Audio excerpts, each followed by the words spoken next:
Olha só que dia legal. Feriado, solzinho. E aí, o que eu vou fazer? Estudar isomeria. Vamos lá.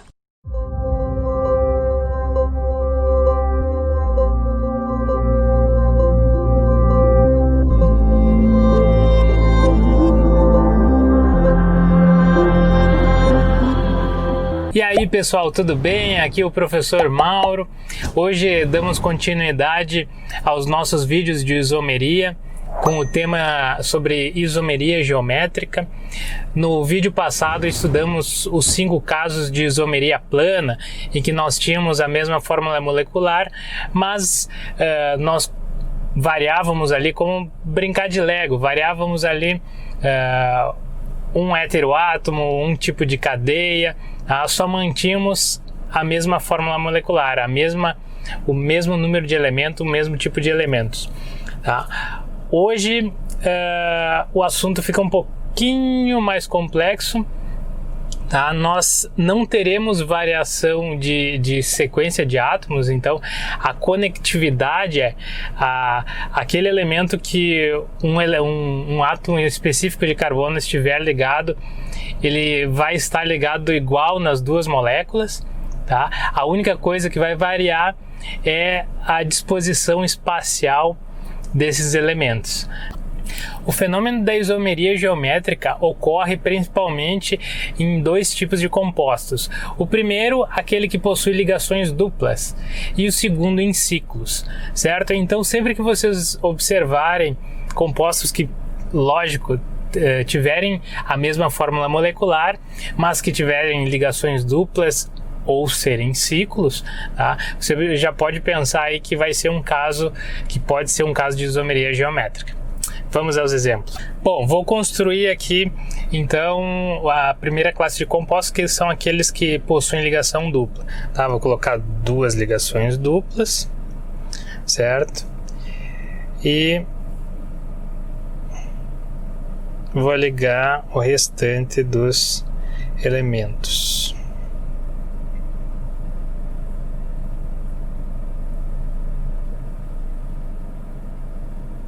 Tá?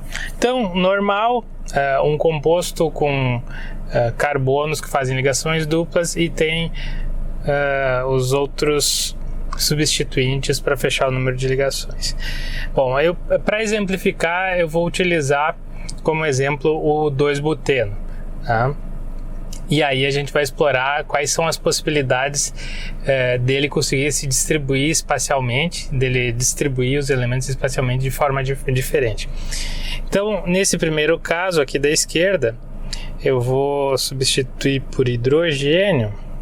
Vamos à nossa tabela. Eu preciso de hidrogênios. Aqui. E pá. Tá, então, observe a molécula com 4 átomos de carbono, uma ligação dupla, tá? E essa ligação dupla no carbono 2, então é o 2-buteno. Bom, mas eu também posso colocar esses hidrogênios distribuídos espacialmente de maneira diferente. Vocês observem que o outro composto também possui 4 carbonos, ligação dupla no carbono 2, e então seria 2-buteno, mas eles são diferentes, tá? Vocês podem observar. Eu vou transformar ele em 3D para nós observarmos aqui a disposição dele. Observem esse primeiro, se a gente pensar num plano na linha daqueles carbonos das duplas ligações ali, a gente observa que os hidrogênios estão de um lado, né, e as metilas estão do outro. Tá? E se nós observarmos esse outro da direita aqui, observamos que os hidrogênios estão em lados opostos, tá? E as metilas também em lados opostos desse mesmo plano, certo? Então, acho que essa é a melhor forma de visualizar. Tá? Vamos voltar para lá. Então, nós temos certeza que esses compostos são diferentes e eles não podem ter o mesmo nome. tá? Na química orgânica, cada composto possui um nome específico, certo? Se vocês quiserem sempre conferir se uma molécula é igual a outra ou não, porque essa dúvida vai surgir muitas vezes, você tem que conseguir sobrepor uma molécula sobre a outra, e se você conseguir sobrepor todos os pontos, você pode dizer que ela é uma molécula igual, tá? Que elas são iguais entre si. E nesse caso a gente não consegue sobrepô-las devido a essa distribuição espacial, certo? Se a gente for analisar algumas características dessas moléculas aqui, nós vamos ver que ela possui características físicas também totalmente diferentes, tá? A principal é a que eu gosto mais de utilizar, a temperatura de ebulição, mas temperatura de fusão também, são diferentes, tá? Apesar da semelhança das moléculas. O composto da esquerda aqui, só olhando para a molécula eu sei que ele terá uma temperatura de ebulição maior, tá? E isso futuramente a gente vai descobrir por quê. E o composto da direita, ele terá uma temperatura de ebulição menor, tá? Que eu vou colocar aqui para vocês.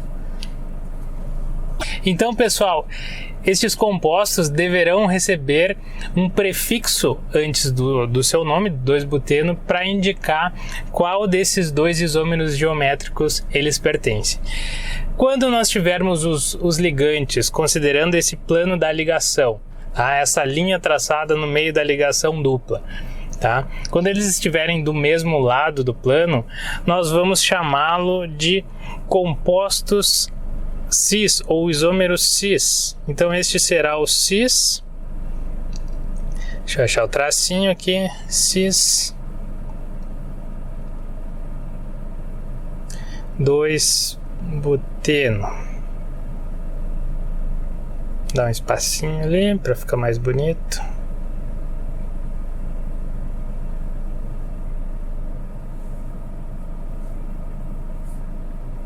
O cis 2-buteno. E se... Peraí que esse aqui já foi. E se ele possuir os seus ligantes em lados opostos daquele plano imaginário ali da ligação dupla, então, por exemplo, se os hidrogênios estiverem um para cima daquele plano e o outro para baixo, ou se a metila estiver para cima e o outro para baixo, nós vamos dizer que temos um isômero trans, tá? Então, eu vou escrever aqui, esse será o trans, é um prefixo que a gente vai utilizar antes, trans 2-buteno,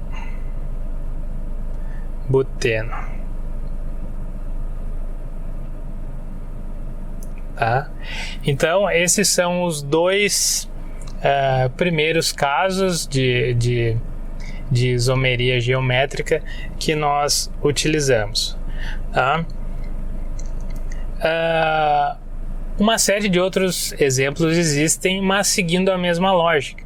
Então, por exemplo, se vou deixar eles no cantinho aqui, deixa eu selecionar aqui.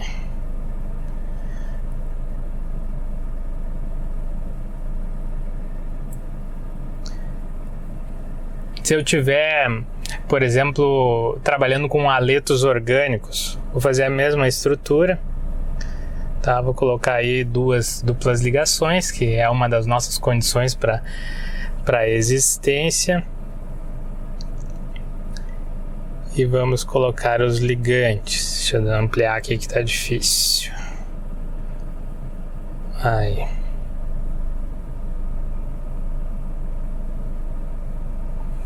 Ops. Aqui. Aqui.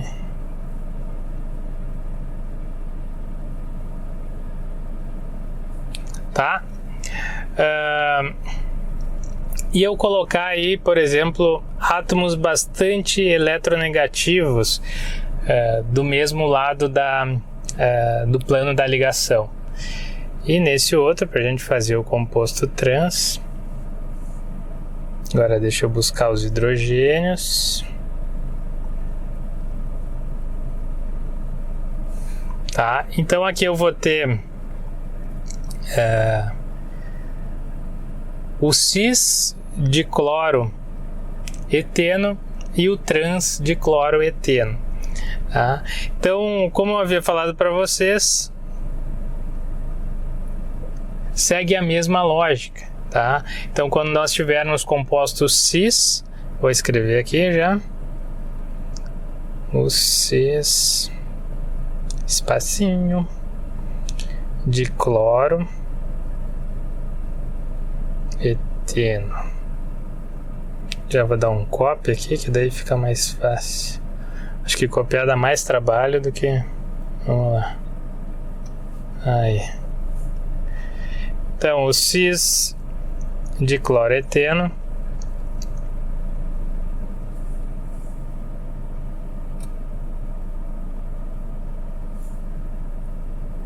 e o trans de cloro eteno, tá? Voltando então ao que eu estava falando, sempre que nós tivermos os dois ligantes iguais, o composto cis, nós vamos observar ali uma temperatura de ebulição mais elevada. Mas por que isso?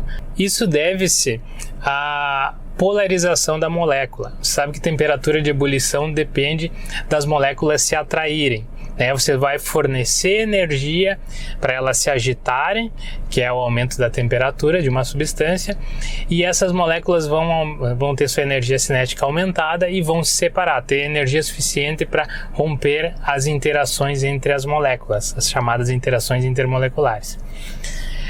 Quando você tem um composto cis, você tem um polo bem pronunciado em um lado da molécula, certo? E quando você tem um composto trans, eles estão espalhados, tá? Então, se você tem um polo negativo e um polo positivo na sua molécula, né, elas vão se atrair mais fortemente. Se atraindo mais fortemente, você vai ter que fornecer mais energia. Imagina que você vai estar aquecendo ali o seu frasquinho, e você vai ter que fornecer mais energia para aquela substância, porque ela está se atraindo mais fortemente, o composto cis, né? Então, esse registro que a gente faz chama-se temperatura. Então, a temperatura de ebulição vai ser mais alta nesses compostos que se atraem mais. Então, o que eu vou colocar aqui, deixa eu ver, eu acho que nas nossas setinhas nós temos o vetor resultante. Vou usar essa setinha mesmo aqui. Então, vamos ver se eu consigo. Isso. Eu vou ter um vetor resultante que puxa a densidade eletrônica das ligações para o lado dos dois cloros ali. A mesma coisa com as metilas, tá? Então a densidade eletrônica, os elétrons, que são negativos, logicamente, vão estar em um lado da molécula, favorecendo que ele se atraia por outra molécula igual pelo lado positivo dela, certo? O que a gente não vai ver nos compostos trans, porque um vai puxar para um lado e o outro vai puxar para o outro. A mesma coisa no exemplo anterior, certo? Bom, este mesmo fenômeno pode ocorrer também com ciclos, tá? Então vou colocar um ciclo aqui para a gente poder brincar. Pegar esse ciclo com 5, colocar 2 aqui. Deixa eu dar um zoom para a gente enxergar melhor, tá? E aí eu vou colocar 2 substituintes. Vou usar agora as cunhas, a cunha cheia significando para fora do plano e a cunha tracejada indicando para dentro do plano, tá? Então eu vou colocar lá, volta, deixa eu ampliar um pouquinho mais aqui.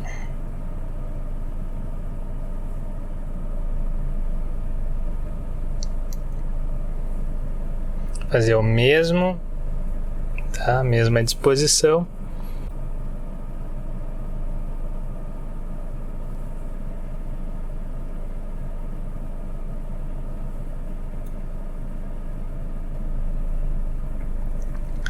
Tá? Então tenho um ciclo pentano dissubstituído, tá? Vou utilizar aí os cloros, que fica bastante chamativo, né? Então eu vou colocar em um deles 2 cloros do mesmo lado do plano do anel e no outro em lados opostos. E ali vou pegar um hidrogêniozinho, colocar hidrogênio, hidrogênio, hidrogênio, tá? Então, nesse caso, no caso anterior, nós avaliávamos o plano imaginário entre as ligações entre a ligação dupla dos carbonos, tá? E nesse caso nós vamos imaginar um plano imaginário no plano do anel, tá? Se os substituintes estiverem do mesmo lado do plano, nós vamos chamá-los de cis, esse composto aí. Então vai ser o cis de cloro ciclopentano, tá? E se ele estiver em lados opostos desse plano do anel, nós chamaremos ele de trans de cloro ciclopentano, tá? Vou até escrever o nomezinho aqui para vocês. E aí estão as nossas moléculas. Bom, como anteriormente, a explicação é a mesma. Então, se nós tivermos 2 ligantes, ainda mais ligantes ou substituintes tão eletronegativos quanto o átomo de cloro, se nós tivermos eles do mesmo lado, tá, a nuvem eletrônica, a densidade eletrônica vai ficar mais próximo deles, tá? Nós teremos um vetor resultante para o lado dos substituintes cloro, tá? O que ocasionará uma polaridade mais pronunciada da molécula e, consequentemente, uma molécula vai se atrair mais pela outra, tá? Então, você vai ter que fornecer mais energia para separá-las, e isso é registrado como uma temperatura de ebulição mais alta. Bom, até agora nós estudamos apenas alcenos dissubstituídos, né? Então, com 2 substituintes diferentes ali do hidrogênio, tá? E se nós tivermos 3 substituintes? Aí nós teremos que utilizar, para variar, uma nomenclatura diferente, tá? Porque cada composto orgânico deve ter um nome específico, tá? Cada molécula ganha um nome específico, certo? Então eu vou trazer um exemplo aqui para vocês de um alceno trissubstituído, tá? Coloquei a minha duplinha ligação. Passem a observar moléculas com duplas ligações e deem atenção, né? Centralizem a visão na dupla ligação, tá? É uma dica interessante para vocês observarem possíveis isômeros, certo? Então eu vou colocar os 4 substituintes. Então temos a base do nosso alceno, vou colocar os substituintes, vou colocar aqui um etil, vou colocar aqui um propil e aqui um hidrogênio, buscando hidrogênio, certo? Então vocês observem que essa molécula, ela possui 3 substituintes diferentes de hidrogênio, né? Um metil, um etil e um propil, tá? Nós não conseguimos utilizar aquela nomenclatura cis e trans mais. Nós vamos utilizar aí uma nomenclatura E e Z. Agora, por quê? Porque vem dos nomes em alemão juntos e separados, que eu não sei como pronunciar. Vamos ao Google, vamos ver se o Google me conta como é que pronuncia isso. Zusammen. Zusammen. Vamos ver como é que fala isso aqui. Zusammen. Zusammen.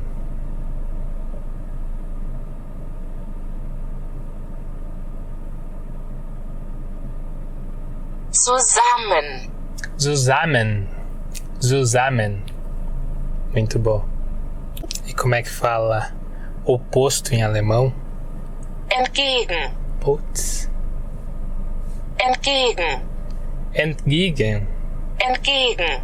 Entgegen. Entgegen. E Z. Então, pessoal, na prática nós vamos estabelecer prioridades nos ligantes de cada carbono, tá? Quando os ligantes forem apenas carbonos, então o metil vai ser o de menor prioridade, o etil e o propil e assim sucessivamente. E o hidrogênio, lógico, é o de menor prioridade sempre, tá? E se a gente estiver trabalhando com outros elementos, a gente observa o de maior prioridade sendo o que tiver maior número atômico, tá? Então vamos observar essa molécula mesmo e aí vamos estabelecer qual dos substituintes do primeiro carbono ali tem maior prioridade. Deixa eu trocar de cor aqui, vou botar um vermelhinho. Entre o hidrogênio e o metil, qual que possui maior prioridade? O metil. Deixa eu marcar ele, tá? Deixa eu colocar um 1 aqui. 1. Tá? Esse aqui vai ser o de maior prioridade nesse primeiro carbono, tá? E aí o hidrogênio fica como segunda prioridade. No outro carbono, 1, 2, no outro carbono nós observamos que temos o propil, tá? E um etil, tá? Então, obviamente, o propil vai ter a primeira prioridade e o etil a segunda prioridade, tá? E aí, novamente, nós observamos o plano da ligação dupla, tá? Esse plano da ligação aqui, e aí observamos de que lado as prioridades ficaram. Podem ver que eles ficaram separados, né? O 1 está para um lado e o outro 1 está para o outro, e o 2 também estão em lados separados. Então eles estão espalhados, né? E aí a nomenclatura desse composto aqui vai começar com a letrinha E, daquele nome em alemão que eu falei para vocês. Então esse aqui será o E2-etil X2-eno.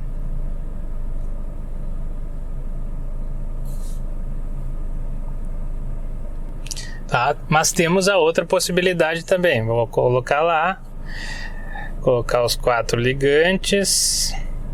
Deixa eu dar um zoom aqui.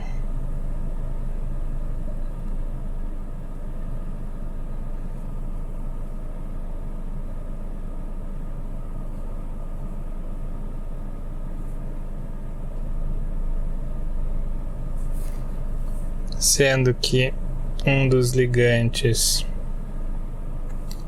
cara, eu vou inverter por gosto, né? É um propil. 1, 2, 3. E aqui um hidrogênio.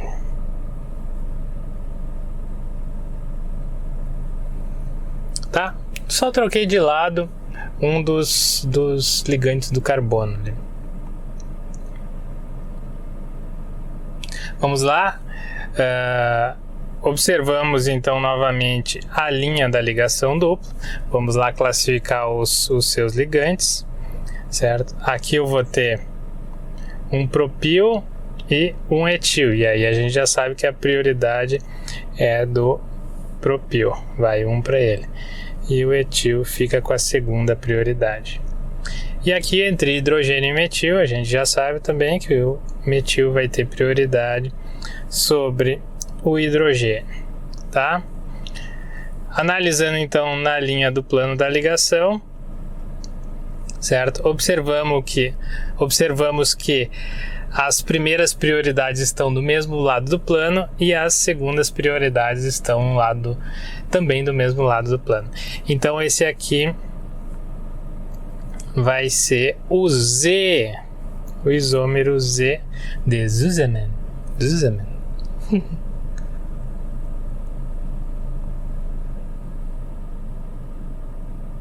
Vou copiar aqui. E aí estão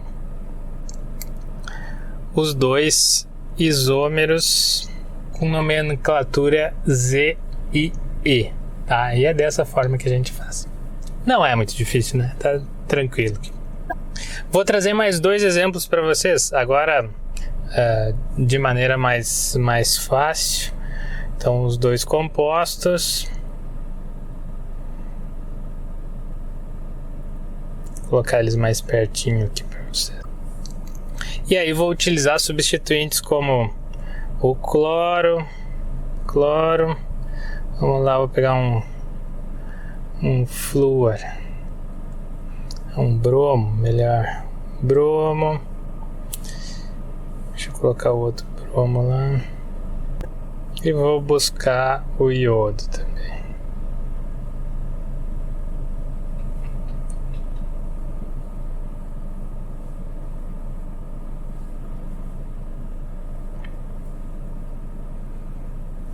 Tá, então um composto aí que foge um pouco do padrão que a gente utilizou ali, mas a regra é a mesma, né?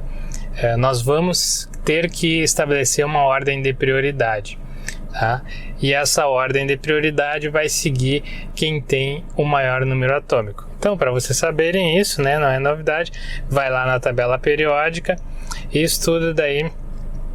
Observa que o número atômico cresce, né? Então o flúor tem o menor, o cloro, bromo e o iodo tem o maior, nesta ordem. Então fica fácil de estabelecer a prioridade, tá? O hidrogênio sempre vai ter a menor, então fica o 2 nesse carbono e a maior prioridade no cloro. O iodo tem a prioridade sobre o bromo. Então vamos colocar ali o 2. E neste outro lado o cloro tem a primeira prioridade, o hidrogênio a segunda, o iodo tem a prioridade sobre eles todos e o bromo a segunda, tá? Então analisamos o plano da ligação e observamos que as prioridades estão em lados opostos, tá? Então, esse aqui será o E, o isômero E, tá? Já este aqui, observamos o plano imaginário da dupla ligação e observamos que as prioridades estão do mesmo lado do plano. Então, esse será o Z.